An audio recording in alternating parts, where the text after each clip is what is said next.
Hot అంశాలపై debate news బెంచ్కి స్వాగతం. ఒకవైపున జగన్మోహన్ రెడ్డి సిద్ధం సభలతో ఎన్నికలకి సిద్ధమవుతుంటే రాకదలరా అంటూ పిలిచినటువంటి చంద్రబాబు గారు జెండా పట్టుకుని ఇప్పుడు యుద్ధానికి సిద్ధమవుతున్నారు. అది ఒకవైపు నడుస్తోంది. పవన్ తోడు నిలబడుతున్నారు. మొత్తం రాజకీయ యవనిక మీదన జగన్ ఏం చేస్తున్నాడు, ఏం చేయబోతున్నాడు, అలాగే చంద్రబాబు ఏం చెప్పారు, ఏం చేస్తారు, ఈ చర్చ నడుస్తున్నది. నవరత్నాలు, ఆ నవరత్నాల తర్వాత ఇంకా జగన్ ఏమిస్తాడు, అదే సందర్భంలో చంద్రబాబు చెప్పే సూపర్ 6 బాబు గ్యారంటీ షూరిటీ, దాన్ని కాకుండా ఇంకేం చేస్తారు, దీని చుట్టూ జరుగుతున్న చర్చ ఒక్కసారిగా కొత్త మలుపు తిప్పారు వివేకానంద రెడ్డి గారి కుమార్తె సునీత. ఏదైతే గత ఎన్నికల ముందు జరిగినటువంటి హత్య, తెలుగుదేశం ప్రభుత్వం అధికారంలో ఉన్నప్పుడు జరిగినటువంటి హత్య, వివేకానంద రెడ్డిని జగనే మర్డర్ చేశాడు అని మొదట, మర్డర్ చేయించాడు అని ఆ తర్వాత, చేయిస్తున్నటువంటి అవినాష్ రెడ్డిని కాపాడుతున్నాడని ఇంకొక వైపు, ఇలా అప్పటి నుండి ప్రారంభమైన ప్రస్థానంలో స్వయంగా ఆయన కుమార్తె సునీత తాజాగా చేసినటువంటి ప్రకటన, సిబిఐ దర్యాప్తు కోరితే, అంటే ఆమె అయితే జగన్ మర్డర్ చేశాడని చెప్పిను, చేయించాడని చెప్పట్లేదు, కానీ అవినాష్ రెడ్డి చేశాడు, అతనికి శిక్ష పడాలి, అతన్ని కాపాడడానికి, అతను బీజేపీకి వెళ్ళిపోతాడన్న భయంతో అతన్ని కాపాడడానికి ప్రయత్నించాడు జగన్మోహన్ రెడ్డి. ఇట్లాంటి వాడు నాయకుడు ఎట్లా అంటూ ప్రజా కోర్టులో ఆయనకి శిక్ష పడాలి అంటూ పిలుపునిచ్చింది సునీత. కరెక్ట్గా ఎన్నికలు ఇంకొక 45 రోజులు ఉన్నాయనగా, మొన్ననే హూ కిల్డ్ బాబాయ్ అంటూ పెద్ద ఎత్తున ప్రశ్నించినటువంటి తాడేపల్లిగూడెం సభా వేదికగా చంద్రబాబు ప్రశ్నిస్తే, ఇప్పుడు అవినాష్ రెడ్డే చంపాడు, అవినాష్ రెడ్డిని కాపాడుతున్న మా అన్నని ఓడించండి అని పిలుపునిచ్చింది సునీత. ఇది రాజకీయంగా ఏ మలుపు తిప్పబోతోంది ఆంధ్రప్రదేశ్ రాజకీయాన్ని, అలాగే ఈ హత్యకి సంబంధించినటువంటి పరిణామాలు ప్రజలు ఏ విధంగా అర్థం చేసుకుంటారు, జగన్మోహన్ రెడ్డి చేయించారనా, అవినాష్ రెడ్డిని కాపాడుతున్నాడనా, వివేకానంద రెడ్డి మర్డర్ ద్వారా, అది కూడా తెలుగుదేశం అధికారంలో ఉన్నప్పుడు చేసిన ఈ మర్డర్ ద్వారా ఆనాడు తనకి సంబంధించి తన రాజకీయాన్ని దెబ్బతీసుకోవడానికి జగన్మోహన్ రెడ్డి అవినాష్ రెడ్డిని కాపాడుకొస్తున్నారు. అసలు ఏం జరుగుతోంది, ఈ వ్యవహారానికి సంబంధించినటువంటి చర్చలో పాల్గొంటూ ప్రస్తుతం మనతో పాటు ఉన్నారు హనుమంత్ రెడ్డి, వైఎస్ఆర్ కాంగ్రెస్ పార్టీ నాయకులు, అలాగే రఘునాథ్ బాబు, భారతీయ జనతా పార్టీ సీనియర్ నాయకులు, శాంతి ప్రసాద్, జనసేన సీనియర్ నాయకులు, ఉప్పాల లక్ష్మణ్, రాజకీయ విశ్లేషకులు ప్రస్తుతం మనతో పాటు లైవ్లో జాయిన్ అవుతున్నారు. ముందుగా శాంతి ప్రసాద్ గారు దీన్ని ఏ కోణంలో నుంచి చూస్తారు? సాయి గారు, మీకు ప్యానల్లో ఉన్న పెద్దలు, సోదరుడు హనుమంత్ రెడ్డికి చూసిన నమస్కారం. ఏ కోణం ఏముంది, ఆమె కోణాన్ని ఆవిష్కరించింది. ఈ కేసు ఎందుకు ఒక కంక్లూజన్ రాకుండా అసంతృప్తిగా ఆగిపోయింది, అసంపూర్ణంగా ఆగిపోయింది అనేది ఆమె ఈరోజు ప్రశ్నించడం జరిగింది. సిబిఐని కూడాను ఎందుకు వెనకడుగు వేస్తుంది ఇన్వెస్టిగేషన్ చేయడంలో? రేపు మార్చి 15 కల్లా 5వ సంవత్సరం నిండుతుంది మా నాన్నగారు చనిపోయి అనే మౌలికమైన ప్రశ్న. వాస్తవానికి ఒక మర్డర్ కేసు 5 సంవత్సరాల పాటు విచారణ, ఇది నేర పరిశోధనలోనే ఉండటం అనేది అత్యంత అరుదైన విషయం. మీకు అత్యంత అరుదైన విషయం నేర విచారణలో. ఎందుకంటే ఆధారాలు కనపడుతున్నాయి. గతంలో అసలు ఈ కేసు మొదటగా స్టార్ట్ అయింది 174 సిఆర్పిసి ఆధారంగా, అంటే అనుమానాస్పద మృతి కింద. తరువాత ముద్దాయిలు ఎవరు అనే దాని మీద ఒక అవగాహన వచ్చింది. కానీ ఎప్పుడైతే దస్తగిరి స్టేట్మెంట్ ఇచ్చాడో 164, పాత్రదారులు బయటకు వచ్చేసారు, పేర్లు. సూత్రధారులు ఎవరు అనేది ఆ వరుసగా వస్తున్న క్రమంలో ఆఖరిగా అవినాష్ రెడ్డి దగ్గరికి వచ్చి ఆగింది. తర్వాత మరి అనుకోని చెప్పారో అనుకోకుండా చెప్పారో, అజయ్ కల్లాం రెడ్డి గారిది ఒక స్టేట్మెంట్ బయటకు వచ్చింది. ఆ స్టేట్మెంట్ ఆధారంగా ఇప్పుడు అజయ్ కల్లాం రెడ్డి సాక్షిగా మారాడు. భారతీ రెడ్డిని సాక్షిగా చేయమంటున్నారు, జగన్మోహన్ రెడ్డిని సాక్షిగా చేసి విచారించమంటున్నారు. కరెక్ట్ గా అవినాష్ రెడ్డి అరెస్ట్ అయిన తర్వాత అరెస్ట్ సమయంలో జరిగిన విషయాల గురించి చర్చించడం అనవసరం, ఎందుకంటే అది అందరికీ తెలిసిన విషయం. దాని మీద పలుసార్లు చర్చించాం. అజయ్ కల్లాం రెడ్డి గారు విచారణకు వచ్చినప్పటికీ ఆయన మళ్ళీ దాన్ని రీట్రాక్ట్ అవటము, తను అంతకు ముందు ఇచ్చిన స్టేట్మెంట్ ని సిబిఐ ముందు, పైగా నేను అటువంటి స్టేట్మెంట్ ఇవ్వలేదని హైకోర్టులో ఆయన పిటిషన్ వేసి దాని మీద ఒక ఉత్తర్వులు ఇవ్వమని ఆయన కోరటము, ఇది ఇప్పుడు ప్రశ్నార్థకంగా మారింది. అసలు ఒక సాక్షి అనేవాడు, ఇది కూడా ఎందుకంటే మాకు లా సంబంధించిన విషయాల్లో ఇది ఒక కీలకమైన అంశమే. మాకు రేపు భవిష్యత్తులో కూడా ఇది చాలా కీలకమైన తీర్పు కాబోతుంది. దీని మీద వచ్చే తీర్పు అదేంటంటే, ఒక వ్యక్తిని సాక్షిగా అడిగిన తర్వాత ఆ వ్యక్తి ఒక వాంగ్మూలమో సాక్ష్యమో అది 161 164 ఇచ్చిన తర్వాత నేను అటువంటి స్టేట్మెంట్ ఇవ్వలేదు, నన్ను బలవంతం పెట్టి తీసుకున్నారు అని నేర విచారణ పరిధిలో ఉన్న సమయంలోనే పిటిషన్ ఇవ్వచ్చా కోర్టులో? కోర్టుకు వచ్చి కోర్టు కేసు సాక్ష్యాలు నమోదు చేసినప్పుడు ఆ రకంగా చెప్పొచ్చు. ఆ వెసులుబాటు ఎప్పుడు ఉంటుంది సాక్షి. అడ్డం తిరుగుతూ అంటారు. దాన్ని అడ్డం తిరుగుతూ అంటారు మన తెలుగు భాషలో. ఇంగ్లీష్ లో హాస్టల్ విట్నెస్ అంటారు. కానీ ఇంకా నేర పరిశోధన పూర్తి కాకముందు ఇతను హైకోర్టు సంప్రదించి నేను చెప్పిన ఆ యొక్క పదాలను డిలీట్ చేయండి అని అడగటం ఇది చాలా అరుదైన విషయం. దీని మీద నిజంగా తీర్పు కూడా రావాల్సిన అవసరం ఉంది. ఎటువంటి తీర్పు వస్తే కూడా మేము న్యాయవాద వర్గాలు కూడా మాకు చాలా ఆసక్తిగానే ఉన్నది. ఇది ఒక ప్రశ్న అయితే ఆ ప్రశ్న ఆధారంగా అంటే అతను ఇచ్చిన వాంగ్మూలం ఆధారంగా ఇప్పుడు భారతీ రెడ్డి జగన్మోహన్ రెడ్డి సాక్షులుగా మారారు. ఇప్పుడు సునీత రెడ్డి అడుగుతున్న ప్రశ్న ఏంటంటే, వీళ్ళని అజయ్ కల్లం రెడ్డి దాకా వచ్చి ఎందుకు ఆగిపోయింది? ఇప్పుడు మిగతా సాక్షులు ఎందుకు విచారించట్లేదు? గతంలో కొంతమంది సాక్షులుగా విచారించిన తర్వాత ముద్దాలుగా చేశారు అని అంటుంది. అంటే ఒక వ్యక్తి ఒక విలేకరు ఒక ప్రశ్న అడిగాడు, అంటే ఇందులో జగన్ రెడ్డి ఇన్వాల్వ్మెంట్ ఉందా అన్నట్లుగా. ఆమె చాలా డిప్లొమాటిక్ గా మాట్లాడింది. ఏంటంటే అది తేల్చాల్సింది సిబిఐ మాత్రమే, నేను కాదు కదా చెప్పాల్సింది అంది. చాలా డిప్లొమాటిక్ గానే మాట్లాడింది ఆమె. అంటే బహుశా ఏంటంటే ఈనాడు కోర్టుకు హాజరవటం వల్ల ఆమె కూడా కోర్టు పరిభాష, కోర్టుకు సంబంధించిన విషయాల్లో ఎట్లా ఉండాలి, ఎట్లా మాట్లాడాలి కూడా సంపూర్ణంగా అవగాహన వచ్చినట్లుంది. చాలా చక్కగానే డిప్లొమాటిక్ గా సమాధానం ఇచ్చింది. ఇప్పుడు ఆమె ఇంకొక పిలుపు కూడా ఇచ్చింది. ఆమె యొక్క పాఠం మొత్తం అయిపోయిన తర్వాత ఒక విలేకరు అడిగిన మొట్టమొదటి ప్రశ్నకి, మీరు జగన్ రెడ్డికి వ్యతిరేకంగా మీరు మాట్లాడుతున్నారా, అతనికి ఓటు వేద్దారంటే నేను అదే చెప్తున్నానని చెప్పింది. దాన్ని ఎలాబరేట్ కూడా చేసింది. ఒక హత్యలు చేసే వ్యక్తులకు సంబంధించిన ప్రభుత్వం కంటిన్యూ అవుతే అనే దానికి ఆమె ఎక్స్ప్లెయిన్ చేసుకుంటూ, ఇప్పుడు దాన్ని నేను చరిత్రను మళ్ళీ చెప్పక్కర్లేదు, అది ఆల్రెడీ మీ దగ్గర ఉన్నది. ఎట్లాగ మా హనుమంత్ రెడ్డి కూడా దాని మీద ఎక్స్ప్లెయిన్ చేస్తాడు. ఒక్క విషయం అయితే ఏంటంటే ఆమె చెప్తుంది, నిజం అనేది చచ్చిపోకూడదు. ఒకవేళ నేనే హత్య చేశానని మీ నిర్ధారణలో తేలినా నన్నైనా విచారణ చేసి నన్ను బోనెక్కించండి అంటుంది. కానీ మా నాన్న ఎవరు చంపారో తెలియాలంటుంది. అది క్వశ్చన్ సమంజసమైన ప్రశ్నే. హూ కిల్డ్ బాబాయ్ అనే దానికి జస్టిఫికేషన్ అయితే జరగాల. 5 సంవత్సరాలు జరగకపోవడం అనేది అరుదైన విషయం. ఇది ఎంత అరుదైన విషయం అంటే 10 సంవత్సరాల తర్వాత కూడాను క్వాష్ పిటిషన్స్ ఎట్లయితే కింద కోర్టు చేయలేదో జగన్ రెడ్డి గారి కేసుల్లో, డిశ్చార్జ్ పిటిషన్ మహా అయితే 6 నెలల్లో డిశ్చార్జ్ అటో ఇటో తేల్చేయాలి. కానీ 10 సంవత్సరాల పాటు ఎట్లయితే తేల్చలేదు, ఇది కూడా 5 సంవత్సరాల పాటు నేర విచారణ సాగి ఛార్జ్ షీట్ పైన పడలేదంటే ఇంకా ఛార్జ్ షీట్ పడటం ఇంకెన్నాళ్ళు పడుతుంది, పడేసిన తర్వాత విచారణ రావడానికి ఇంకెన్నాళ్ళు పడుతుంది, దోషులకు శిక్షలు ఎప్పుడు పడతాయి? రైట్, ఇది మౌలిక ప్రశ్నలు. మంచి పాయింట్. రఘునాథ్ బాబు గారు, ఇక్కడ భారతీయ జనతా పార్టీ దగ్గరికి ఒకటి వస్తుంది. ఒకటి సిబిఐ అనేటువంటిది కేంద్ర ప్రభుత్వ సంస్థ. ఇప్పుడు కరెక్ట్గా మీరు మొన్నటిదాకా వచ్చేటప్పటికి మీ దగ్గరికి రాలేదు ఈ వ్యవహారం. ఇప్పుడు ఇవాళ సునీత రైట్ చేసినటువంటి పాయింట్ మీ దగ్గరకు వచ్చి ఆగింది. సిబిఐ అక్కడ ఆగింది ఎందుకు అన్నటువంటిది. జగన్మోహన్ రెడ్డి సిబిఐ అదే కేంద్రంతో సంబంధాలు ఉన్నాయి కాబట్టి 5 ఏళ్ల నుంచి దీన్ని ఆపుతున్నారా? అవినాష్ రెడ్డి అరెస్ట్ చేయకుండా కాపాడుకొస్తున్నారా? చివరి నిమిషంలో అవినాష్ రెడ్డి ఓ పక్కన సిబిఐ అరెస్టుని అడ్డుకుంటే మీరు సహకరిస్తూ వచ్చారా? ఇప్పుడు సాయి గారు, మీకు అందరికీ నమస్కారం. ఒకటి, ఇప్పుడు మనందరం చూసాం, సిబిఐ చేజ్ చేసి మరి ఎలాగైనా అరెస్ట్ చేయాలని ప్రయత్నం చేసింది అవినాష్ రెడ్డి గారు.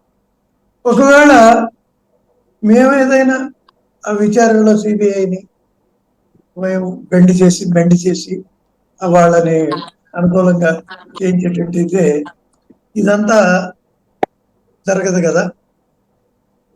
కాబట్టి సరే, తర్వాత కోర్టులో బెయిల్ వచ్చింది, ఇప్పుడు బెయిల్ లేకుండా విచారణ జరగాలి, వేరే విషయం.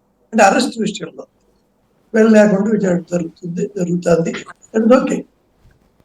కానీ మేమే చేయదలుచుకున్నప్పుడు అసలు సిబిఐనే ప్రివెంట్ చేస్తాం కదా, అడ్డుకుంటాం అంటే కదా. కోర్టు ఆదేశించింది కాబట్టి చేశారు కదా. ఆ? కోర్టు ఆదేశించింది కాబట్టినే సిబిఐ విచారణకు వచ్చారు మీరు ముందుకి. కోర్టు ఆదేశించకపోతే జగన్కి అనుకూలంగా ఆపేవాళ్ళేమో. అరెస్ట్ దాని విషయంలో అంత చేంజ్ చేసి ఇటానికి వెళ్ళక్కర్లేదు కదా అంటున్నారు. తర్వాత కోర్టులో బెయిల్ వచ్చింది కదా. సరే, కాబట్టి ఈ సిబిఐ ఇప్పటికైనా ఎవరైనా అపోజిషన్లో ఉంటే జనరల్గా ఏమంటారు, సిబిఐ ఇవ్వండి లేకపోతే జ్యుడిషియల్కి ఇవ్వండి, జనరల్గా డిమాండ్ చేసే మాటలు. అంటే సిబిఐకి it has gut certain credibility, అది దానిలో అనుమానం లేదు.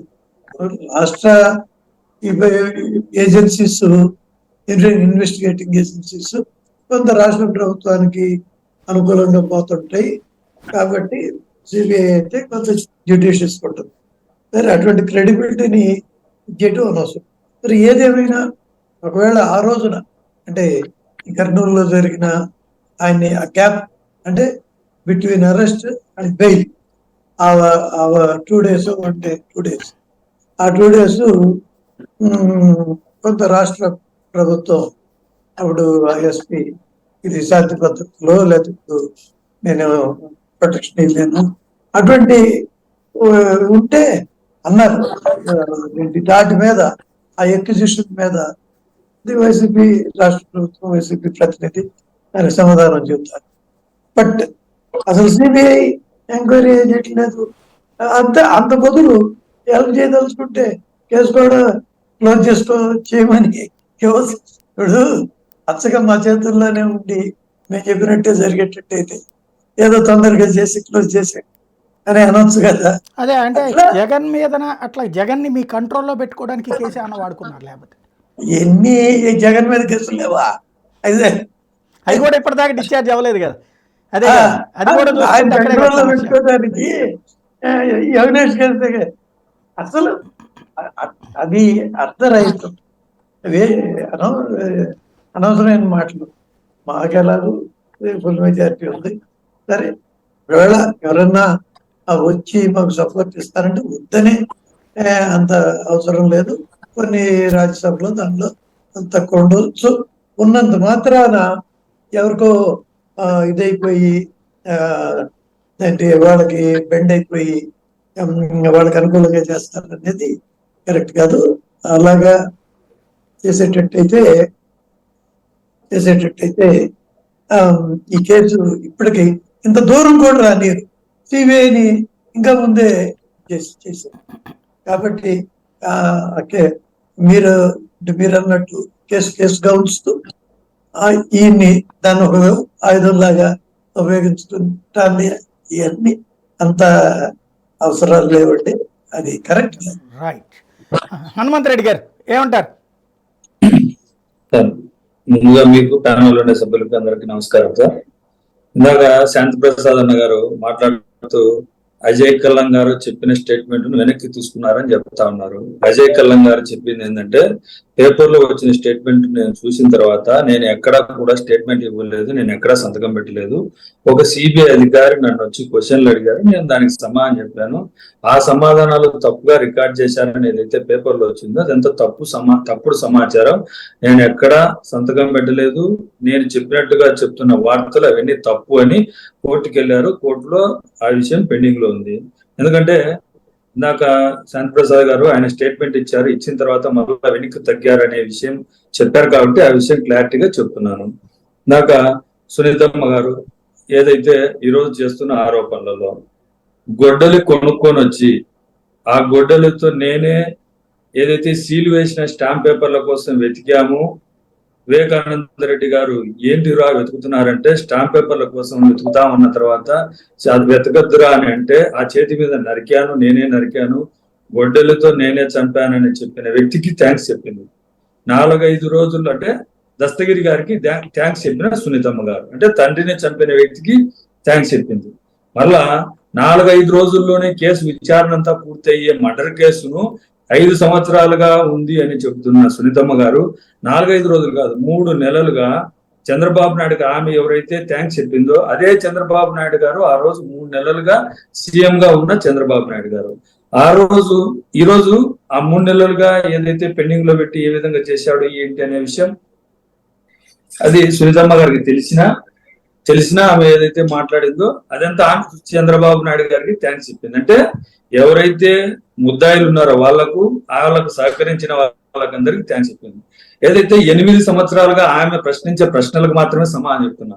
ఆమె ఏదైతే 8 సంవత్సరాలుగా తన తండ్రితో మాట్లాడకుండా ఉంటూ చనిపోయిన తర్వాత అక్కడికి వచ్చి ఏం మాట్లాడింది, ఏం చేసింది, ఆ స్టాంప్ పేపర్లు ఏంటివి అనేది అడగకుండా ఎంతసేపు ఉన్న అవినాష్ రెడ్డి గారిని ఏదో దీంట్లో చేయాలనే ఆలోచనలలో ఆమె ఒక ఆలోచన పూర్తంగా ఎవరికి తొత్తుగా మారింది, ఎవరు ఏంటి అనేది ఆమెను అడగలేరని అనుకుంటా ఉంది. ఏదైతే దస్తగిరిని అడగాల్సిన క్వశ్చన్లు వేరే వాళ్ళని అడుగుతూ దస్తగిరి ఇచ్చిన స్టేట్మెంట్ నే సిబిఐ వాళ్ళకి ఇచ్చిన స్టేట్మెంట్ లో అంశమే నేను చెప్తున్నా, వేరే అంశం చెప్పడంలో దస్తగిరి ఇచ్చిన స్టేట్మెంట్ లోనే ఇచ్చింది ఏంటంటే మేము రౌండ్ సీలు వేసిన సంతకాలు పెట్టిన స్టాంప్ పేపర్ల కోసం వెతికి ఆ స్టాంప్ పేపర్లు తీసుకొని వెళ్ళామని చెప్పారు. సిబిఐ ఆఫీసర్లను ఎందుకు అడగడం లేదు, ఆ రౌండ్ సీల్ వేసిన స్టాంప్ పేపర్లు ఎక్కడున్నాయని ఎందుకు అడగడం లేదు ఆమె చెప్పడంలా. తన మేనమామ అయినటువంటి శివప్రకాష్ రెడ్డి గారు ఆ రోజు అధికారంలో ఉన్నటువంటి ఆదినారాయణ రెడ్డి గారికి ఎన్ని గంటలకు ఫోన్ చేసి మా బావ హార్ట్ స్ట్రోక్ తో చనిపోయాడు, రక్తం పాంతులతో చనిపోయాడని ఎన్ని గంటలకు చెప్పాడో ఆమె కనుక్కోవడంలే. ఏదైతే తన భర్త అయినటువంటి నర్రెడ్డి రాజశేఖర రెడ్డి గారు పిఏ కృష్ణారెడ్డికి సెల్ ఫోన్ దాచిపెట్టమని చెప్పి లెటర్ దాచిపెట్టమని ఎందుకు చెప్పాడు అనే క్వశ్చన్లకు ఆమె సమాధానం చెబుతూ వీటికన్నిటికీ సమాధానం చెప్పి ఆ రోజు ఎందుకు ఈ కేసులో ఆమె ఆ విధంగా ఎందుకు మాట్లాడింది, ఇప్పుడు ఎందుకు మాట్లాడుతుంది అనేది రాష్ట్ర ప్రజలకు అందరికి తెలుసు. ఈ రోజు మాట్లాడుతున్న ఆరోపణలు సిబిఐ మీద ఏదో జగన్మోహన్ రెడ్డి గారు వద్దన్నారు. ఆ రోజు సిబిఐ కేసు భయమని చెప్పింది. ఈ రాష్ట్రంలోకి సిబిఐని రానివ్వనని చెప్పిన చంద్రబాబు నాయుడు గారు ఈ రాష్ట్రంలోకి రాకూడదని అసెంబ్లీలో చట్టం చేసిన ఈడీని సిబిఐని ఈ రాష్ట్రంలోకి అడుగు పెట్టనియను, ప్రభుత్వం అనుమతి ఉంటేనే రావాలని చెప్పిన చంద్రబాబు నాయుడు గారి కోసం ఆ రోజు కోర్టులో కేసు వేయడం జరిగింది. ఆ తర్వాత సిట్ 1 దర్యాప్తు, సిట్ 2 దర్యాప్తు, సిబిఐ 1 దర్యాప్తు, సిబిఐ 2 దర్యాప్తు. ఏదైతే సుధా సింగ్ మేడం ఇచ్చిన ఏదైతే మొట్టమొదటి నుంచి డబ్బు కోసం జరిగింది అని చెప్పిన ఆరోపణలకు అవన్నీ లేవు, ఓన్లీ ఆస్తుల కోసం జరిగిందని ఆమె రికార్డ్ చేసి దాన్ని కోర్టులో సబ్మిట్ చేసింది. ఆ తర్వాత ఏదైతే వచ్చిన రామ్ సింగ్ అనే సిబిఐ ఆఫీసరు ఈ కేసును తప్పుదోవ పట్టిస్తూ ఇవన్నీ చేశారు. అదే కృష్ణారెడ్డి గారిని ఎవరైతే మొట్టమొదట వివేకానంద రెడ్డి గారి శవాన్ని చూసి వివేకానంద రెడ్డి గారు ఆ పరిస్థితుల్లో చూసి చెప్పింది ఎవరికి నర్రెడ్డి సునీతమ్మ గారికి చెప్పారు, నర్రెడ్డి రాజశేఖర రెడ్డి గారికి చెప్పారు, సౌభాగ్యమ్మకు చెప్పారు, శివప్రకాష్ రెడ్డి గారికి చెప్పారు. వాళ్ళు మళ్ళా అవినాష్ రెడ్డి గారికి చెప్తే అక్కడికి పోయి ఆ సీన్ చూసి పోలీసులకు కేసు పెట్టమని పోలీసులను పిలిపించిన అవినాష్ రెడ్డి గారి మీద ఏదో తోస్తా ఉన్నారు. మీకు నిజానిజాలు తెలవాలా, మీకు నిజాయితీగా అన్ని తెలవాలనుకున్నప్పుడు మీరు ఒకరి మీద ఆరోపణలు చేయడం ఎందుకు? సిబిఐ ఆఫీసర్ వాళ్ళు చేస్తా ఉంటారు కదా. మీరు దాంట్లో కృష్ణారెడ్డిని ఎందుకు బెదిరించాల్సి వచ్చింది? రామ్ సింగ్, మీరు నర్రెడ్డి రాజశేఖర రెడ్డి గారికి ఎందుకు బెదిరించాల్సి వచ్చింది? ఎందుకు ఆయన తప్పు వాగ్దానం ఇవ్వమని ఎందుకు చెప్పాల్సి వచ్చిందో ఆ ప్రశ్నకు సమాధానం చెప్పాలా. మీ మీద ఒక కేసు బుక్ అయింది, మాకే ప్రభుత్వం అధికారంలో ఉంది, మేమే ఇంకొకటో చేయాలనుకుంటే నర్రెడ్డి సునీతమ్మ గారిని రాజశేఖర రెడ్డి గారిని ఆ రోజే కేసులు అరెస్ట్ చేయించింది కదా. కోర్టు చెప్పేంత వరకు ఎందుకు ఆగుతాం? చట్టం తన పని తాను చేసుకుపోతుందని తప్ప ఎక్కడా కూడా జగన్మోహన్ రెడ్డి గారు కానీ అవినాష్ రెడ్డి గారు కానీ ఈ కేసులో ఇన్వాల్వ్మెంట్ కానీ దీన్ని ఏదో తప్పుదోవ పట్టించే దిశ కానీ మేము ఎక్కడా చేయలేదు. ఆ రోజు ప్రభుత్వం అధికారంలో ఉన్నటువంటి చంద్రబాబు నాయుడు గారు, ఆదినారాయణ రెడ్డి గారు, బీటెక్ రవి గారే ఈ కేసును తప్పుదోవ పట్టించే దిశగా మొట్టమొదటి నుంచి ఈ సమస్యలన్నీ జరిగింది, అక్కడ జరిగాయి. రైట్. లక్ష్మణ్ గారు, దీని ఇంపాక్ట్ రేపటి ఎన్నికల మీద అంటే ఇప్పుడు మన్నకి ఓటేయద్దు ఇట్లాంటోడికి అని చెప్తుంది, ఇంకొక చేతి వచ్చేటప్పటికి మా అన్న అసలు పరిపాలనే చేతకాడు పనికిరాడు అని చెప్తుంది. వీళ్ళిద్దరు ఇంపాక్ట్ ఎలా ఉంటుంది? కొంత కడప జిల్లాలో ప్రత్యేకించి పులివెందులలో కొంత చర్చ జరిగి కొంత ఇంపాక్ట్ కనిపిస్తుంది, కానీ రాష్ట్ర వ్యాప్తంగా ఇంపాక్ట్ ఉంటుందని నేనైతే అనుకోవటం లేదు. ఎందుకంటే ఇది ఇష్యూ రాజకీయ కోణంలోకి వెళ్ళిపోయింది. అసలు రాజకీయ కోణంలో కాకుండా అసలు ఏం జరిగింది అని రెండు అంశాలు మనం మాట్లాడుకోవాల్సి వస్తుంది. ఏంటంటే అసలు హత్య ఎందుకు చేశారు? ఒకటి ఆర్థికపరమైన అంశాల మీద జరిగింది అని ఒక విషయం బయటకు వచ్చింది. దాని తర్వాత రాజకీయ కొని రాజకీయ కారణాలతో చేశారని వచ్చింది. ఇప్పుడు వీళ్ళు సునీతమ్మ గారు కానీ లేకపోతే కనుక తెలుగుదేశం వాళ్ళు కానీ లేకపోతే ఎవరంటే ఇంకా శర్మిల గారు కానీ వీళ్ళంతా కూడా రాజకీయ కోణంలో జరిగింది అనేటువంటిది వాళ్ళు నమ్మారని నేను భావిస్తున్నాను. నమ్మి ఈ విధంగా వాళ్ళు స్టేట్మెంట్ ఇవ్వడము అన్యాయం జరుగుతున్నదని చెప్తున్నారని నేను భావిస్తున్నాను. సరే, రాజకీయ కోణంలోకి వెళ్ళిపోయిన తర్వాత జనానికి అన్ని అర్థమైపోతాయి కదా. ఇప్పుడు రాజకీయ కారణాలే ఉంటే మరి చంద్రబాబు నాయుడు గారు మర్డర్ జరిగిన తర్వాత మర్డర్ జరిగిన రోజు ఆయన చంద్రబాబు నాయుడు గారే అధికారంలో ఉన్నారు. రాజకీయ కోణంలో జరిగి ఉంటే సరే, ఎలక్షన్స్ దగ్గర అయి ఉండవచ్చు, కానీ ఆయన ముఖ్యమంత్రి, ఇన్వెస్టిగేషన్ ఏజెన్సీ చేతిలో ఉన్నాయి. 24 గంటలు ఎప్పుడైనా చూడండి, ఫ్యాక్షన్ మర్డర్లు జరిగితే 24 గంటలు ఛేదిస్తారు పోలీసుల చేతకాని కాదు. ఛేదించి ఎవరు మర్డర్ చేశారు, ఎందుకు చేశారు అనేది బయట పెడతారు ఇన్వెస్టిగేషన్ లో. అలాంటి వాతావరణం ఉంటుంది ఎప్పుడు కూడా. ఇక్కడ విలేజెస్ లో ఇప్పుడు పులివెందుల టౌన్ అయినా కూడా విలేజ్ కింద లెక్క అది. అంటే ఏదైనా మర్డర్ జరిగిందంటే ఎవరు చేశారు, ఎందుకు చేశారు అనేది నిమిషాల మీద ఊరంతా పాకిపోతుంది. ఊరందరికి తెలిసిన అంశాలు పోలీసులకు తెలియకపోకుండా ఉంటాయా, లేకపోతే అధికారంలో ఉన్న వాళ్ళకి తెలియకుండా పోతాయా? ఆ రోజు ఏమైపోయింది, తెలుగుదేశం వాళ్లే చేశారేమో అని అనుమానం వచ్చి, అంటే అప్పుడు ఆదినారాయణ రెడ్డి గారు జమ్మలమడుగులో తెలుగుదేశంలో ఉన్నారు కాబట్టి ఆయన మీద కూడా ఆరోపణలు వచ్చాయి. కాబట్టి ఇది మనకేమైనా మెడకు చుట్టుకుంటుందేమో అని చంద్రబాబు నాయుడు గారు భావించి రివర్స్ గేమ్ ఆడారు. రివర్స్ గేమ్ ఆడేసి ఏం చేశాడు, వదిలేసిన తర్వాత సరే జగన్మోహన్ రెడ్డి గారు అధికారంలోకి వచ్చారు. వచ్చిన తర్వాత నేనైతే భావిస్తున్నాను, ఎన్ని చెప్పినా కూడా వాళ్ళ ఫ్యామిలీలో దగ్గరగా తెలిసిన వాడిగా ఏం చెప్తున్నానంటే, రాజారెడ్డి గారి ఆలోచన వేరు, దాని తర్వాత ఉన్నటువంటి ఆయన కుమారుడు రాజశేఖర రెడ్డి గారి ఆలోచన వేరు, జగన్మోహన్ రెడ్డి గారి ఆలోచన వేరు. జగన్మోహన్ రెడ్డి గారు ఎప్పుడు కూడా ఫ్యాక్షన్ కు సంబంధించిన వాటిల్లో ఆయన ఏ రోజు ఇన్వాల్వ్ కాదు. ఇష్యూలు ఏమొచ్చినా కూడా ఏమన్నా ఇన్వాల్వ్మెంట్ ఉంటే రాజారెడ్డి గారు బతుకున్నంత కాలం ఆయన అయ్యారు. తర్వాత రాజశేఖర రెడ్డి గారు పెద్ద మనిషి పాత్ర పోషించి ఆయన ఏదైనా ఉంటే గొడవలు వద్దని చెప్పేవాడు. అసలు ఇతను ఏ పొద్దు కూడా అక్కడ ఉండి లేదు. ఆయన బెంగళూరులో ఉండడము, హైదరాబాద్ లో ఉండడము, వ్యాపారం చేసుకోవడము, ఫ్యాక్షన్ లో ఏలు పెట్టడం కానీ, ఫ్యాక్షన్ ప్రోత్సహించడం కానీ నేనైతే వినలేదు. ఏ అంశంలో కూడా జోక్యం చేసుకున్నట్టు నాకైతే తెలియదు, నా దృష్టికి అయితే రాలేదు. అలాంటి వ్యక్తికి ఇవాళ కారణం ఏం చేస్తున్నారు, అన్నగారికి కూడా అన్నగారి మీద కూడా విచారణ జరగాలని అర్థం వచ్చే విధంగా ఇవాళ ఆమె చెప్పింది. అంటే అన్నగారికి గొడ్డలితోనే వేటు వేసినట్టు ఎలా తెలిసింది అంటది.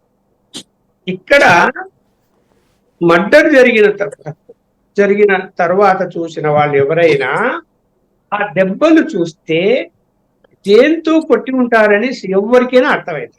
ఆ దెబ్బలు మనం గమనిస్తే కత్తితో పొడిస్తే ఎలా దెబ్బ తగులుతుంది, గొడ్డలతో నరికితే ఎలా దెబ్బ తగులుతుంది, కొడవలితో నరికితే ఎలా దెబ్బ తగులుతుంది, బాంబులు వేస్తే ఎలాంటి దెబ్బలు తగులుతాయో ఎవరికైనా అర్థమవుతుంది. కాబట్టి ఇక్కడ చూసిన కూడా గొడ్డలతో కొట్టారు అని ఎవరైనా అందరూ నలుగురు మాట్లాడుకుంటారు. ఆడ వెళ్ళిన వాళ్ళందరూ మాట్లాడుకున్నారు. ఆ సమాచారమే జగన్మోహన్ రెడ్డి గారు కూడా చెప్పి ఉంటారు. చెప్పినప్పుడు ఆయన గొడ్డలతో ఇలా జరిగిందంట అని ఆయన మాట్లాడి ఉండొచ్చు అనుకుంటున్నాను నేను. ఇప్పుడు ఎవరి పాత్ర ఉందో, ఎవరు చంపారో, ఆ చంపిన వాళ్ళు మేము చంపాము అని చెప్పారా లేదా? సరే, వాళ్ళు సాక్ష్యంగా తీసుకున్నారా, అప్రూవల్ గా మారారా, ఆ తర్వాత సంగతి. కానీ చంపిన వాళ్ళు చెప్పారు క్లియర్ గా చంపాము అని. ఎలా చంపాము కూడా చెప్పారు. ఇన్వెస్టిగేషన్ జరిగింది. అయితే దాని వెనుక ఎవరున్నారు, ఎందుకు చంపించారు అనే దాని మీద రాజకీయ కోణంలోకి వెళ్ళిపోయి సిబిఐ వాళ్ళు కూడా ఏదైనా ఒత్తిళ్లు ఉన్నాయని నేను భావిస్తున్నాను. వాళ్ళు అసలు అది ఆర్థికపరమైన అంశాల మీద జరిగిందా, రాజకీయ కోణంలో జరిగిందా అనేదాన్ని ఈ రోజుకి తేల్చలేదు. వీళ్ళు చెప్పిన స్టేట్మెంట్ల ఆధారంగా అవినాష్ రెడ్డిని కూడా ముద్దాయిగా చేర్చారు, బెయిల్ ఇచ్చారు, అయిపోయింది. ఇంకా నీకు ఇక్కడ అసలు విషయాలు బయటికి ఇంకా రాలేదు, ఛార్జ్ షీట్లు వేయాలి, జరగాలి, ఏం జరిగింది, ఎందుకు, ఏంటి అని. సరే, ఏది ఏమైనా ఒక కన్న కూతురుగా తండ్రి గారిని ఆ విధంగా చంపడం అనేది బాధాకరంగా ఉంటుంది. కుటుంబం అంతా కూడా బాధపడతారు. ఎవరు చంపారు, ఇక్కడ ఎందుకు ఒక్క చంపారు? పాయింట్ చెప్పండి. జస్ట్ ఇక్కడ తెలుగుదేశం కానీ సునీత కానీ ఈవెన్ షర్మిల నమ్మేది కానీ ఏంటంటే ఏదో ఎంపీ సీటు తను కానీ తన అమ్మాయి ఎవరు షర్మిలకు కానీ ఇవ్వమని వివేకానంద రెడ్డి ఒత్తిడి తెచ్చాడు. ఆ ఒత్తిడిని అంగీకరించలేదు కాబట్టి జగన్మోహన్ రెడ్డే ఈ మర్డర్ చేయించాడు. లేదా ఒక కోణం, ఇంకొక కోణం, అవినాష్ రెడ్డి అందుకని తనకు అడ్డొస్తున్నాడు అంటే జగన్ ఆ సీటు తనకు ఆపేసి ఎక్కడిస్తాడో అనేసి అతన్ని మర్డరే చేసేస్తే ఈ గొడవే ఉండదు కదా అని అవినాష్ రెడ్డి చేయించాడు అన్నటువంటిది. ఈ రెండింటి ఎలా అర్థం చేసుకుంటారు? ఇప్పుడు దీంట్లో ఒకటి, ఎన్నికల ముందు నాకున్న సమాచారం చెప్తున్నా, తను రాజకీయంగా తప్పిదం చేసిన ఎవరు వివేకానంద రెడ్డి గారు ఎమ్మెల్సీగా పోటీ చేసి ఓడిపోయిన, అగెనిస్ట్ వైఎస్ఆర్సీపీ పోటీ చేసి ఓడిపోయిన ఆయన తర్వాత మళ్ళీ రేలేకి పోయి మళ్ళీ ఆయన జగన్మోహన్ రెడ్డి గారిని కలిసి మాట్లాడి ఏదో నేను ఇంకా రాజకీయాల్లో వద్దనుకుంటున్నాను, ఒక చివరి అవకాశంగా నాకు మళ్ళీ పార్లమెంట్ సీట్ పోటీ చేయడానికి ఇవ్వు. అప్పుడు ఆయన కోసం ఈయన వదులుకున్నాడు, జగన్మోహన్ రెడ్డి గారి కోసం పార్లమెంట్ వదులుకున్నాడు. సరే, ఇప్పుడు ఆయన సీఎం కావాలనుకుంటున్నాడు, శాసనసభకే పోటీ చేస్తాడు, పార్లమెంట్ చేయడు కాబట్టి అంతకుముందు మిథున్ రెడ్డికి ఇచ్చాడు, మన అవినాష్ రెడ్డికి ఇచ్చాడు కాబట్టి ఈసారి నాకు చివరి అవకాశంగా ఇవ్వు, నేను పోటీ ఇస్తాను నేను అని చెప్పి అడిగిన తర్వాత ఒక జగన్మోహన్ రెడ్డి గారు మనసు కరిగే ఉండి సరే అని చెప్పాడు అని నాకున్న సమాచారం. చెప్పిన విషయము బయటికైతే వెళుతుంది. ఇప్పుడు ఇంట్లో జరుగుతున్న విషయాలు వివేకానంద రెడ్డి అయినా కుటుంబ సభ్యులకు చెప్పొచ్చు, జగన్మోహన్ రెడ్డి అయినా కుటుంబ సభ్యులు చెప్పొచ్చు, ఇట్లా అడిగారు ఇవ్వాలనుకుంటున్నాను, అది మాత్రం నిజం, ఇవ్వాలనుకుంటున్నానని వెళ్ళింది. అయితే ఈ మర్డర్ జరిగిన ఆ సమయంలో అంటే ఆ రోజు ఆయన జమ్మలమడుగు నియోజకవర్గానికి ప్రచారానికి వెళ్ళాడు. ప్రచారానికి ఎవరి కోసం వెళ్ళాడు? ఇప్పుడు అవినాష్ రెడ్డి చాలా క్లియర్ గా చెప్తున్నాడు కదా, నా కోసమే వెళ్ళాడు అని. అంటే అప్పుడు మళ్ళీ రాజకీయం మారిపోయింది. వివేకానంద రెడ్డిని కన్విన్స్ చేశారు లేదు అని చెప్పి. సరే, ఇంట్లో రాజకీయం నచ్చిందంటే అది కన్విన్స్ చేశారా, వాదనలు దిగారా, ఇలాంటి ఈయన వద్దనుకున్నాడా, అది ఎందుకు అనుకున్నాడు అన్నది వాళ్ళ మధ్య మనం ఆ అంశాలు బయటికి మనకు రావడం చాలా కష్టం. ఆయన చనిపోయాడు కాబట్టి చెప్పాల్సిన జగన్మోహన్ రెడ్డి గారు చెప్తారా, అట్లాంటివన్నీ చెప్పలేదు కదా, కుటుంబ అంశాలన్నీ బయటికి చెప్పలేదు.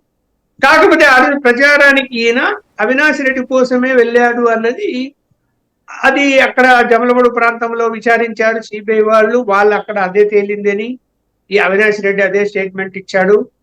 నా కోసమే ప్రచారానికి వచ్చినప్పుడు నేను మళ్ళీ హత్య చేయించాల్సిన అవసరం నాకేంటి అనేది ఆయన వాదన ఉంది. ఉన్నప్పుడు మరి దేనికి చేశారు, ఎందుకు హత్య చేశారు? రాజకీయ కారణాలు కాదు. మరి వాళ్ళ నాన్నగారి భాస్కర్ రెడ్డి గారి పేరు వచ్చింది, ఆయన ఇంటి నుంచి ఆపరేషన్ జరిగిందని, ఆ ఇంటి నుంచి పోయారని, హత్య జరిగిన తర్వాత మళ్ళీ చంపిన వాళ్ళందరూ కూడా ఆ ఇంటికే వచ్చారని, ఇదంతా కూడా జరిగింది. జరగడం వల్ల కూడా ఇప్పుడు వాళ్ళ నాన్నగారికి అంటే అవినాష్ రెడ్డి ఫాదర్ భాస్కర్ రెడ్డి గారు కూడా ఇప్పుడు జైల్లో. కాబట్టి ఇక్కడ ఏంటి, ఏది జరిగింది ఓకే, కుటుంబంలో ఏదో జరిగింది, అది కారణాలు ఏవైనా ఉన్నప్పుడు ఇప్పుడు జగన్మోహన్ రెడ్డి గారు ఆ స్థాయిలో ఉండి ఆ స్థానంలో ఉండి ఏ విధంగా అతను నిర్ణయాలు తీసుకొని చేయగలుగుతాడు? అతనికి కొంత బాధ ఉండకుండా ఏముండదు కదా, అదే ఆ విధంగా జరిగింది సంఘటన ఉంటుంది, అతనికి కూడా ఉంటది కదా, తప్పకుండా ఉంటది, ఒకటే రక్తం కాబట్టి. కాబట్టి ఆయన చేయించాడు అనే దాన్ని ప్రతిపక్ష పార్టీలు లేనిది క్రియేట్ చేసి, సరే నువ్వు రక్తాసుర చరిత్ర చంద్రబాబు జయించాడు అని అప్పుడు రాయటం ఎంత తప్పో, ఇప్పుడు వాళ్ళు ప్రతిపక్ష పార్టీలు కూడా లేని నిందలు వేయడం కూడా అంతే తప్పే, తప్పే. ఇప్పుడు ఇన్వెస్టిగేషన్ తేలుతుంది కదా. డౌట్ ఏంటంటే మీరు అక్కడే ఉంటారు కాబట్టి ఇక్కడ ఒక ప్రచారం జరిగింది. ఈవెన్ ఇప్పుడు రాజధాని ఫైల్స్ లాంటి సినిమాల్లో కూడా ప్రొజెక్ట్ చేసింది ఏంటంటే, నువ్వు తప్పు చేస్తున్నావు జగన్, ఇట్లాంటి నువ్వు పార్టీని అంతా పాడు చేస్తున్నావు, పార్టీ నీకు అసలు తెలియదు, నువ్వు అంతా ఏదో పాడు చేస్తుంటే వ్యవస్థని నువ్వు కంట్రోల్లో ఉండు అని హితబోధ చేసినందుకు మర్డర్ చేయించాడు అన్నటువంటిది. అంటే జగన్ తర్వాతన వైఎస్ఆర్ కాంగ్రెస్ పార్టీ నాయకత్వానికి ఆయన పోటీ వస్తాడని మర్డర్ చేయించాడు అన్నటువంటి కోణం ఒకటి కూడా ప్రొజెక్ట్ చేస్తున్నారు. ఎంతవరకు వాస్తవం? అదే ఇప్పుడు ఆయన పోటీ దేనికి వస్తాడు? ఆయన పార్లమెంట్ సీట్ కాదు, వైఎస్ఆర్ కాంగ్రెస్ పార్టీకి జగన్ తర్వాత వారసత్వం ఆయనకు వచ్చేదే.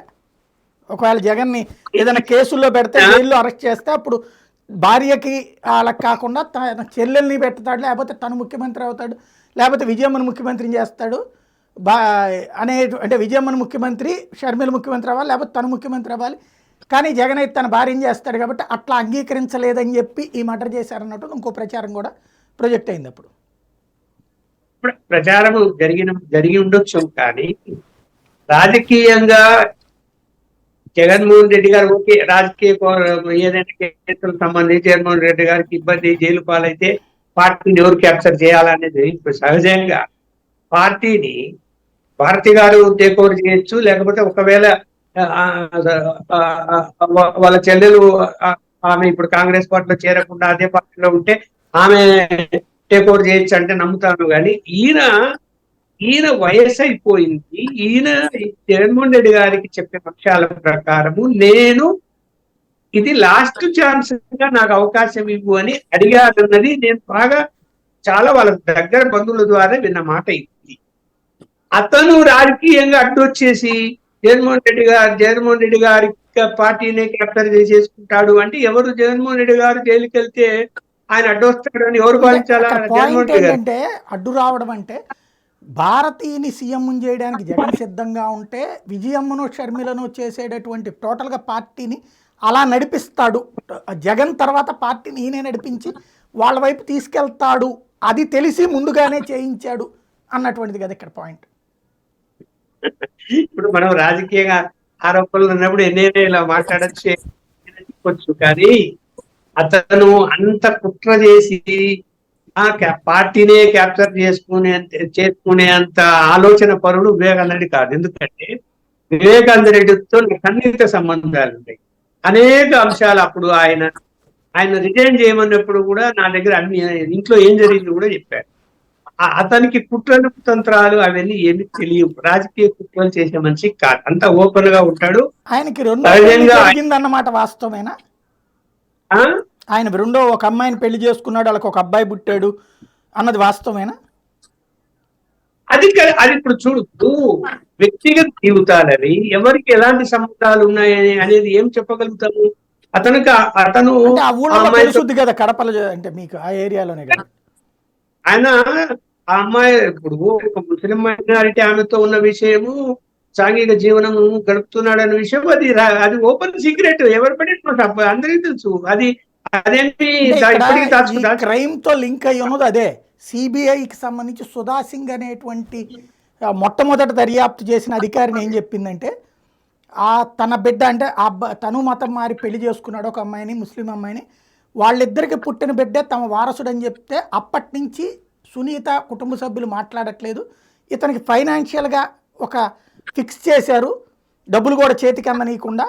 ఆ అమ్మాయికి ఏమీ చెల్లించలేకపోతున్నటువంటి సందర్భంలో ఇతను ఆస్తి రాశాడు. ఆ ఆస్తి రిజిస్ట్రేషన్ డిపార్ట్మెంట్లో కూడా రిజిస్ట్రేషన్ కానీయకుండా అడ్డుపడ్డారు ఆ శివప్రకాష్ రెడ్డి. చివరికి ఆ అమౌంట్ దాన్ని ఏమంటారు, నోటరీ చేయించారు. ఆ నోటరీ కాగితాలు చేయించాడని తెలిసినే ఈ మర్డర్ చేశారన్నటువంటిది మర్డర్ ఫర్ గెయిన్ అని రాసుకొచ్చింది సుధా సింగ్. అయితే ఆ నోటరీ కాగితాలు అవి అన్నటువంటిది. ఇటు తర్వాత వచ్చినటువంటి రామ్ సింగ్ వచ్చేటప్పటికి లేదు అని చెప్పేసి ఈ కోణంలో నుంచి అవినాష్ రెడ్డి ఈ కోణంలోకి తీసుకొచ్చారు. ఇక్కడ ఆయనకి పెళ్లి చేసుకుని అమ్మాయికి ఆస్తి రాద్దామనేటువంటి ఆలోచన, దాన్ని ఆపినటువంటి సంఘటన నిజమా కాదా అంటే సిబిఐ అయితే ఫస్ట్ రిపోర్ట్లో అది ఉంది. అది మెయిన్ పాయింట్. ఇప్పుడు విచారణలో అది ఒక వ్యక్తి ఎక్కువగా ఆమెను కలిగి ఉన్నప్పుడు, పిల్లలు కలిగి ఉన్నప్పుడు, ఆస్తులు ఇవన్నీ వచ్చినప్పుడు ఖచ్చితంగా ఫ్యామిలీలో అలాంటి ఆలోచనలు వస్తాయి. నేను చెప్పినటువన్నీ ఆలోచనలు వస్తాయి. అరే మన ఆస్తులతో వాళ్ళు తీసేసుకుపోతారేమో, ఎందుకు ఇవ్వాలి అంటే, నేను ఇవ్వాలంటే వద్దని వీళ్ళంటే, నేను ఇవ్వాలని ఆయన అంటే, అలాంటివి జరిగి ఉండవని చెప్పలేము, జరిగే ఉండవచ్చు, ఉండవచ్చు. ఇప్పుడు అలా ఆమె మీద కూడా, మైనారిటీ ఆమె మీద కూడా అనుమానం పడి సిబిఐ వాళ్ళు ఇన్వెస్టిగేషన్ చేశారు కదా. అమ్మాయిని కానీ అది కాదు, అటువైపు నుంచి జరగలేదు, హత్య అని నిర్ధారణకు వచ్చారు కదా. ఆ అమ్మాయి చేయించిందని చెప్పట్లా, ఆ ముందు డాక్యుమెంట్ కోసం మర్డర్ జరిగిందని, ఆ డాక్యుమెంట్ కోసం. ఇప్పుడు ఏది ఏమైనా అక్కడ స్పాట్ లోకి వెళ్ళి చంపిన వాళ్ళు ఒకవేళ అన్ని నిజాలు వాడు ఇచ్చిన స్టేట్మెంట్ లో కూడా చెప్పారు. అదే ఉంది. వాడు 2 సార్లు ఇచ్చిన ఏది ఈవెన్ అప్రూవల్ రిపోర్ట్ లో కూడా దస్తగిరి ఇచ్చింది కాగితాలు పట్టుకెళ్ళామని. అది ఇక్కడ కీ పాయింట్. ఇప్పుడు అదే లేవు, అది తేల్చాలి. ఈ లోపు పక్కకి వెళ్ళింది కేసు విషయం. అదే ఆమెకు ఆస్తులకు సంబంధించి ఇప్పుడు బెంగళూరులో ఏదో ల్యాండ్ కు సంబంధించి ఆర్థికమైన అంశాలు వచ్చాయి అని చెప్పి ఒకటి చెప్పారు. అవును, ఆ కారణమా ఏ కారణం సుధాసింగ్ రిపోర్ట్ లో అది ఉంది. ఆవిడ ఇదే మేము వాళ్ళతో కూడా స్టేట్మెంట్ కూడా తీసుకున్నారు. ఆ బెంగళూరు స్థలం వాళ్ళు అది ఫేక్ డాక్యుమెంట్లు అని చెప్పి ఆ డాక్యుమెంట్లు వాళ్ళ దగ్గరే ఉన్నాయి. ఇది ఆ తర్వాత ఈ స్టాంప్ వేసిన ఫ్రంట్ స్టాంప్ వేసిన పేపర్లు ఇదేంటన్నది మేము దర్యాప్తు చేస్తున్నాం. ఈ లోపుగా నా ట్రాన్స్ఫర్ అయిందని ఆవిడ ఇచ్చిపోయింది అనమాట తన నివేదికని. అక్కడ ఉన్న లోకల్ కోర్టుకి సబ్మిట్ చేసిపోయింది. అది సమస్య. అది తర్వాతది ఆ డాక్యుమెంట్ అయితే పట్టుకోలేదు, కేసు అయితే ఇటుకొచ్చింది. అది సాయి గారు డిబేట్ కొద్దిగా రాంగ్ వేలో వెళ్తుంది. చెప్పండి. కంప్లీట్ కాలేదని మనం ఎందుకంటే అసలు విషయాలు బయటకు వస్తాయి. రైట్. కాబట్టి ఇప్పుడు ఎన్నికలు వస్తుంది కాబట్టి ఇప్పుడు ఈమె ఈ రోజు మాట్లాడిన దాన్ని బట్టి ఈమె ఏమి పిలిపిస్తున్నది, ఇలాంటి వాళ్ళు పరిపాలన చేయడానికి పనికిరారు, అడ్డుకోవాలనే పద్ధతిలో ఆమె మాట్లాడింది. అంటే ఏమి, రాష్ట్ర ప్రజలందరూ ఓటేయొద్దు అని దాని అర్థం. ఎవరికి? వైఎస్ఆర్సీపీ జగన్మోహన్ రెడ్డి గారు అనుకున్నాం. అంటే ఇప్పుడు ఇవి పిలిపిస్తానే జనం అంతా కూడా ఓకే, వివేకానంద రెడ్డి గారిని చంపారు కాబట్టి, చంపించారు కాబట్టి జగన్మోహన్ రెడ్డి గారికి ఓటే వేయవద్దు, లేదంటే వైఎస్ఆర్సీపీ ఓటే వేయొద్దు అని నిర్ణయించుకుంటారా? రైట్. అంటే అట్లాంటి వాడికి ఎట్లా ఓటేస్తారు జనం? అట్లాంటి వాడికి ఓటు ఎట్లా వేస్తారు అని కదా ఇప్పుడు ఆవిడ అడిగేది. అట్లాంటి వాడికి అంటే ఎక్కడ తన వాళ్ళని రక్షించుకోనోడు, మర్డర్ చేస్తున్నోడిని కాపాడుతున్నటువంటి వాడు అని కదా చెప్పాలనుకుంటుంది ఆవిడ. ఎట్లా రక్షించుకోగలుగుతారండి? ఇప్పుడు వాళ్ళ ఫాలోవర్స్ ఉంటారు, బంధువులు ఉంటారు, చుట్టాలు ఉంటారు, ఏదైనా హత్యలు జరుగుతాయి, జరిగితే కేసులో శిక్షలు పడి పూర్తిగా అసలు అసంబద్ధమైన అసంగతమైన చట్టానికి వాస్తవాలకు దూరంగా డిస్కషన్ నడుస్తుంది అనిపిస్తుంది. చెప్పండి, ఏంటి అసలు ఆ తేడా ఏం జరిగింది చెప్పండి. నేను పూర్తిగా ఉప్పాల లక్ష్మణ్ గారు చెప్పిన ప్రతి ఒక్క అక్షరం కూడా విభేదిస్తున్నా. ఆయన చెప్పేది రాజకీయ కోణం, ఇక్కడ జరుగుతున్నది ఏంటి, జరిగింది ఏంటి, అది మనం ఆలోచన చేయాలి. ఇప్పుడు ఆవిడ రాజకీయ స్టేట్మెంట్ ఇచ్చింది. ఉదాహరణగా మీరు చెప్పినట్లుగా సుధాసింగ్ అనే వ్యక్తి రిజిస్ట్రేషన్ దాన్ని ఆపేశారు, తర్వాత నోటరీ చేశారు. నోటరీ బుద్ధి జ్ఞానం ఉన్నవాడు, లీగల్ పరిజ్ఞానం ఉన్నవాడు, కనీస అవగాహన ఉన్నవాడు ఆస్తులు బదలాయింపు ఎట్లా జరుగుతుందో తెలియదండి. నోటరీతో సంతకాలు పెట్టి చేస్తే ఆస్తులు బదలాయింపు జరుగుతుంది. శాంతి ప్రసాద్ గారు,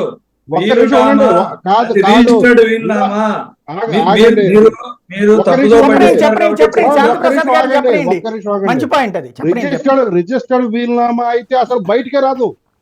మరి చర్చ వరకు బయటికి రాదు.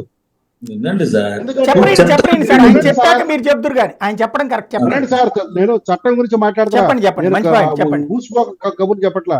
ఒక వ్యక్తి తన ఆస్తికి సంబంధించి బదలాయింపుకు సంబంధించి బై వే ఆఫ్ వీల్నామా రాయాలనుకుంటే రిజిస్టర్ చేసినట్లయితే ఆ రిజిస్టర్డ్ వీల్నామా సీల్డ్ కవర్ లో పెట్టేస్తారు.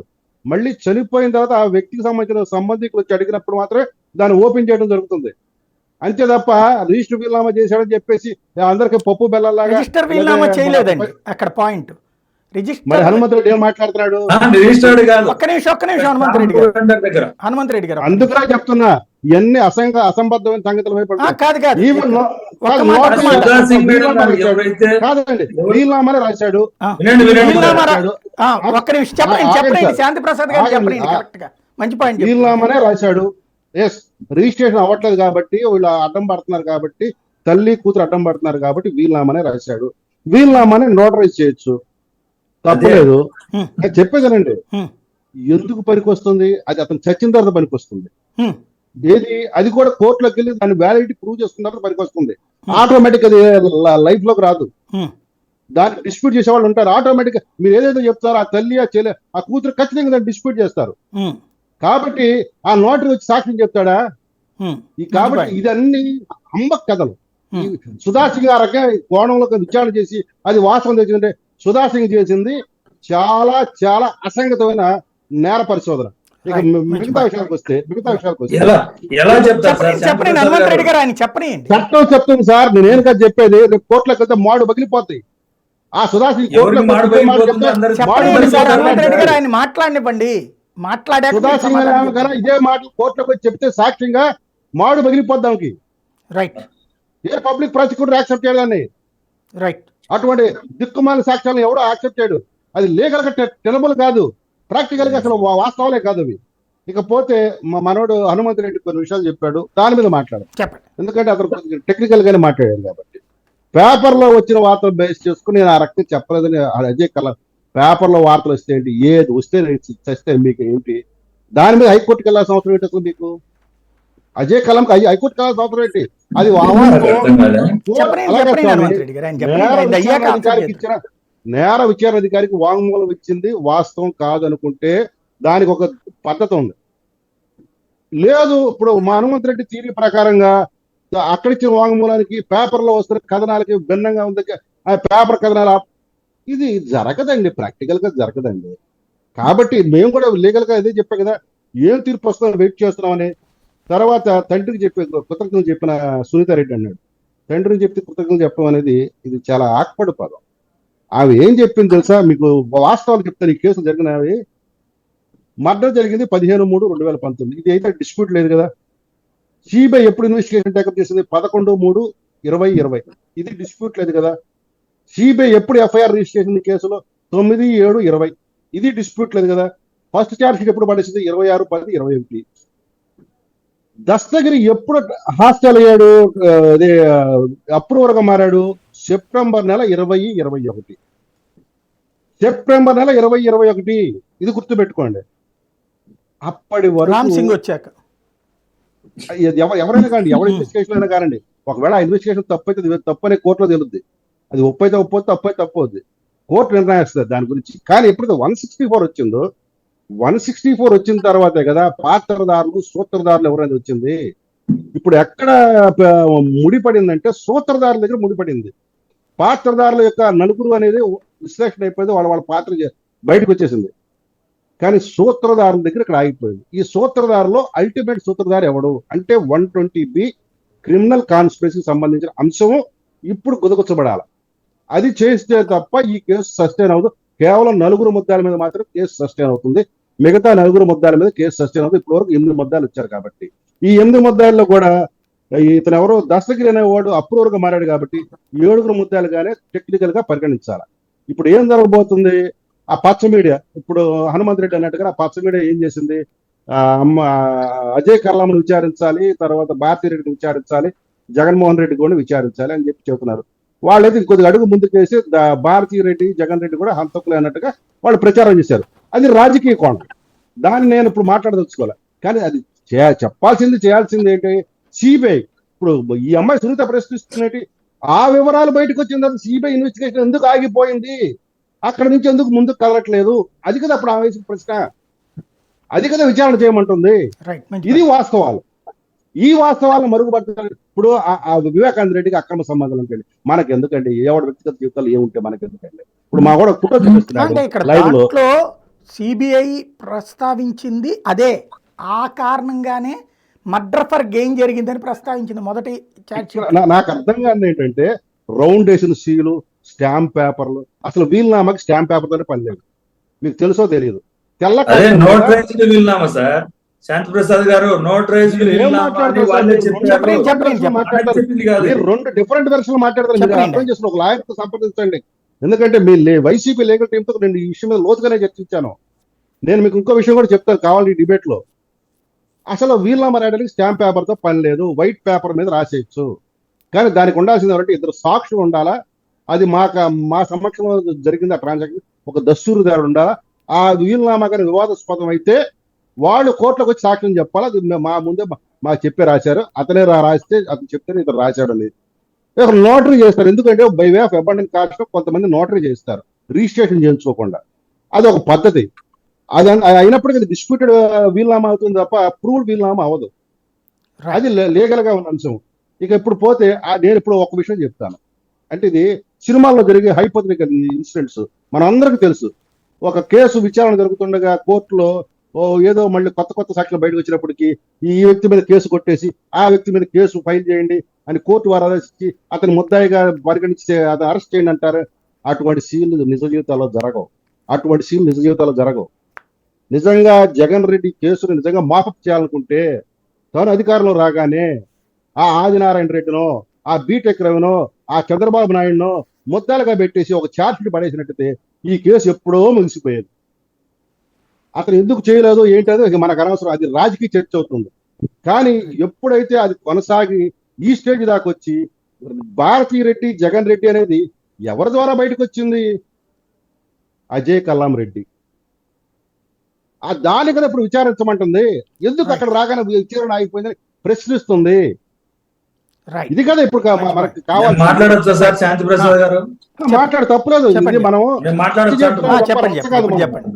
శాంతి ప్రసాద్ గారు, ఏది అజయ్ కల్లాం గారు స్టేట్మెంట్ ఇచ్చారు, బహిరంగంగా ఒక స్టేట్మెంట్ ఇచ్చారు. ఏమని ఇచ్చారు? నాకు ఒక సిబిఐ ఆఫీసర్ వచ్చి టీ తాగుదామని వచ్చి పిలిచాడు, ఇంటికి వచ్చి ఇంటి దగ్గర తలుపు తట్టి వచ్చిన తర్వాత ఈ విధంగా నీకు ఫోన్ వచ్చిందా ఏంటి, ఆ రోజు జరిగిన అంశం ఏంటో అడిగారు, దానికి సమాధానం చెప్పాను. నేను ఎక్కడా సంతకం పెట్టలేదు, ఏం చేయలేదు. కానీ సిబిఐ వాళ్ళు ఈ కేసులో తప్పుదో పట్టించే దిశగా నేను ఇచ్చిన స్టేట్మెంట్ పట్టుకొని ఈనాడు పేపర్లో, ఆంధ్రజ్యోతి పేపర్లో కొన్ని మీడియా సంస్థలు వచ్చాయి, ఇది తప్పు అని ఒక స్టేట్మెంట్ ఇచ్చారు. అది కూడా ఆయనకు అధికారం లేదని మీరేదో అడ్వకేట్ గా చెబితే ఉండండి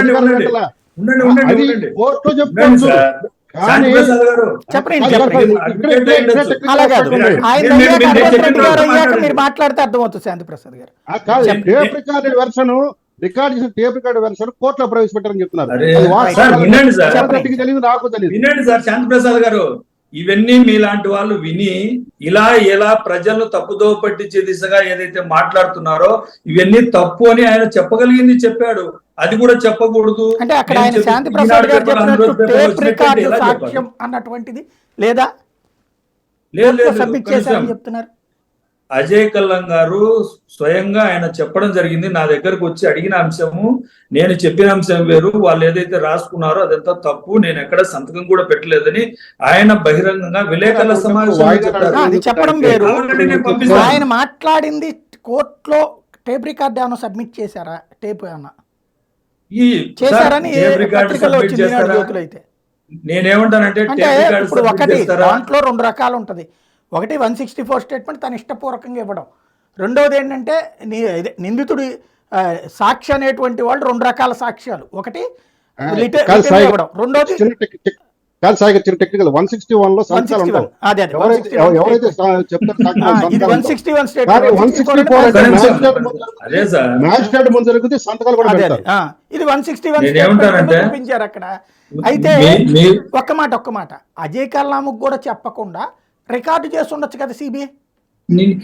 మనం ఎక్కడ కూడా రికార్డు చేయమనో చేయొద్దనో చేసిందనో లేకుంటే ఇంకొకటి అంశం గురించి మనం మాట్లాడలే. చేసి ఉంటే ఆయన ఏం చెప్పారు, అవన్నీ ఏం చేశాయి, ఈ రోజు అజయ్ కల్లాం గారు బహిరంగంగా ఏం చెప్పారు అనేది కోర్టులో తేలుతుంది. దాని గురించి ఎటువంటి ఆలోచన లేదు. ఏదైతే కొన్ని సంస్థలు కొన్ని రకాలుగా ఏదైతే అభూత కల్పనలు చేశారో అదంతా తప్పు అని ఆయన స్టేట్మెంట్ ఇచ్చారు. దాంతో పాటుగా మీరు ఏదైతే అవినాష్ రెడ్డి గారి గురించి మాట్లాడుతూ అవినాష్ రెడ్డి గారి గురించి ఏదైతే సునీతమ్మ గారు మాట్లాడుతున్నారో, అవినాష్ రెడ్డి గారిని సాక్షిగా విచారిస్తున్నప్పుడు ఏదైతే అవినాష్ రెడ్డి గారు కోర్టుకు వెళ్ళింది ఎందుకు వెళ్ళారు? నన్ను సిబిఐ వాళ్ళు కొన్ని క్వశ్చన్లు అడిగారు, నేను దానికి ఆన్సర్ చెప్తా ఉంటే దాన్ని మీడియా సంస్థలకు నేను చెప్పని అంశాలను కూడా చెప్పినట్టుగా ఏదైతే లీకులు ఇస్తున్నారో అవన్నీ తప్పు. నన్ను విచారించి ఉండండి sir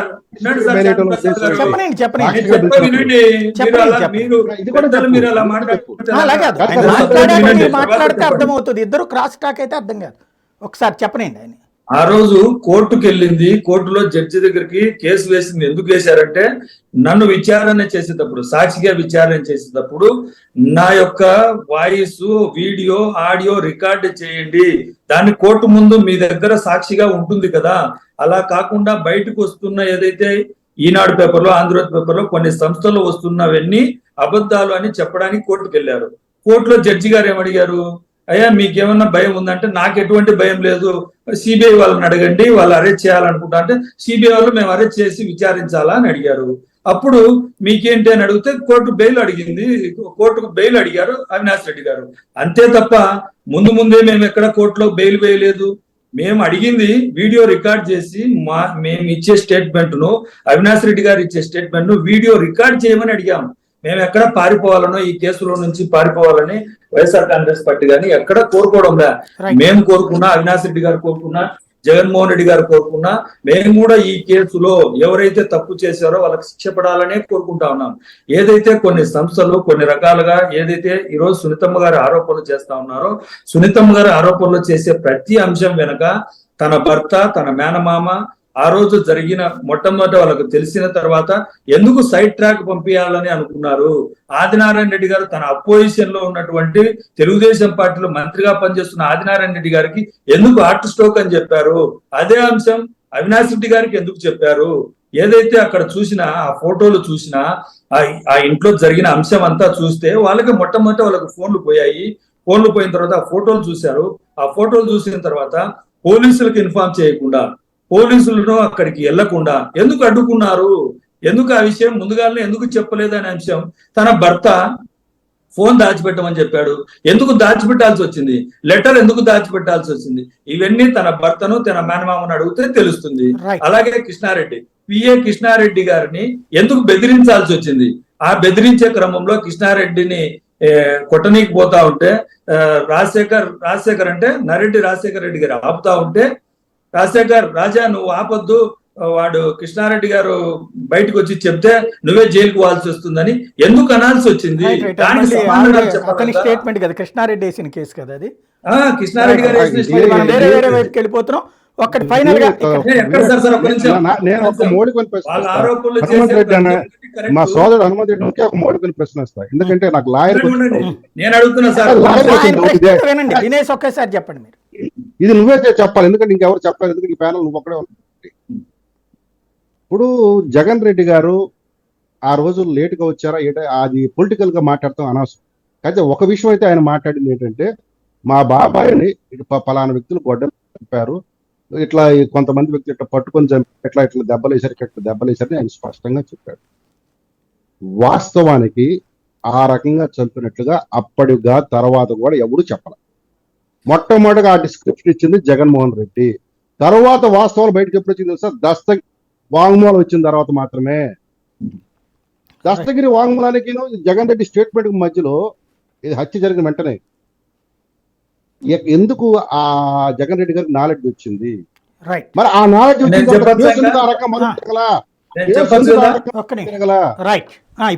Krishna Reddy X why CBI అంటే పోలీసులు కేసు కడుతున్నారు అంటే ఇక అంతకన్నా ఫూలిష్ స్టేషన్ ఉండదు. రేపు ఆ పోలీసులు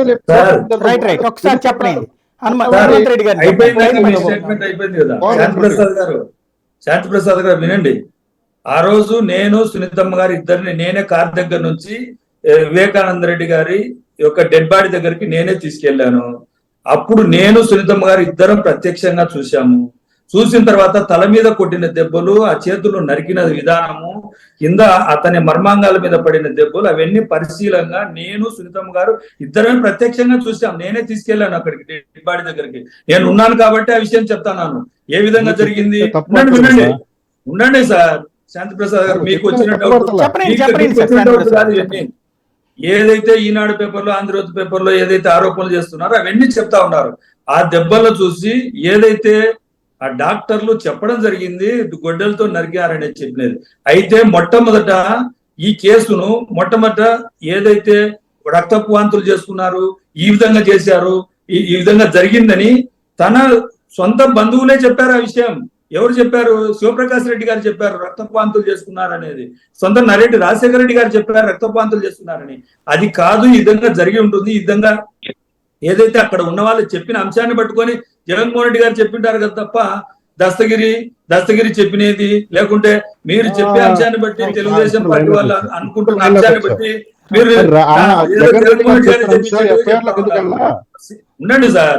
వివేకానంద రెడ్డి గారు రాత్రి 11 గంటల వరకు మా జమ్మలమడుగులోనే ఒక అల్లె ప్రభావితం అన్న ఒక ఆమెను మాకు ఇండిపెండెంట్ గా పోటీ చేసి మాకు అపోజిషన్ గా పోటీ చేస్తా ఉంటే ఆమెను సముదాయించడానికి ఆయన అక్కడికి వచ్చాడు. రాత్రి 11 గంటల తర్వాత వెళ్ళారు. ఆ ఇంటి తలుపులు ఎందుకు బద్దలు కొట్టారు, ఎవరు చేశారు? నేను కూడా ఒక మర్డర్ చేసి, నేను కూడా మర్డర్ ఫర్ గెయిన్ డబ్బుల కోసం ఫోటో చేసి నేను ఎవరో ఒకరి పేరు చెప్తే సరిపోతుంది అంటే దానికి సమానం ఎవరు చెప్తారు? వెళ్ళిపోతున్నాం. ఫైనల్ గా రఘునాథ్ బాబు గారు ఫైనల్ గా ఒకటి చెప్పండి, ఇది రాజకీయంగా జగన్ కి రేపు పొద్దున ఎలక్షన్ లో మైనస్ అవుతుందా లేదా? ఇప్పుడు అదే ఇక్కడ 2 కోణాలు అండి. ఒకటి కేసు ఏంటి, హెచ్ ఏంటి, దాని ఆధారాలు ఏంటి, అది ఇప్పటి వరకు ఏదో చర్చ జరిగింది.